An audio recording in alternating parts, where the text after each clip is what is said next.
तुम्ही जर नुसतं रडले, पप्पा मला पेन्सिल द्या, मला बॅग द्या, मला सायकल पाहिजे, मला ते नाही. तुला मोबाईल पाहिजे ना, तू हॉटेलमध्ये कामाला जा, तू कष्ट कर. ते वडिलांना काही म्हणायचं नाही, पप्पा हे देत नाही, मम्मी हे देत नाही, त्याचा काही तुम्हाला अधिकार नाही. तुम्हाला मागण्याचा अधिकार हा तुमच्या 10वी नंतर संपलेला आहे. वडील आणि आई तुम्हाला फक्त वह्या, पुस्तक, शाळेच्या गोष्टी, ड्रेस, सायकल. सायकल म्हणजे तुमच्या आयुष्यातली सगळ्यात मोठी वस्तू. सायकल नंतर तुम्हाला जे काही कमवायचंय, गाडी घ्यायची, तुम्हाला मोबाईल घ्यायचा, हे अधिकार तुमचे. आणि हे तुम्हाला तुमच्या पैशाने कमवायचे. लक्षात ठेवा. कारण काय असतं, तुम्हाला काय अधिकार आहे? तुम्ही काम करताय का?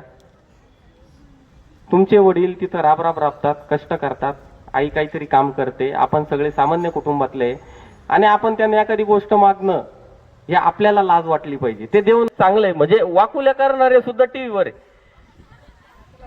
म्हणजे तुम्ही काही करा, काळ बदललेला आहे.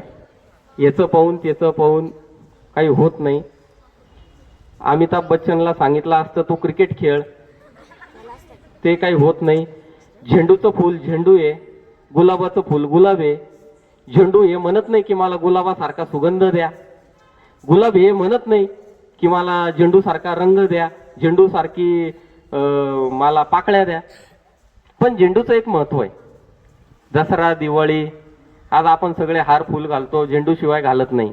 झेंडूचं एक वेगळं महत्व आहे. आपण झेंडू आहे म्हणून असं नाही की मी झेंडू आहे, नाही. आपलं एक वेगळी ओळख आहे, गुलाबाची एक वेगळी ओळख आहे.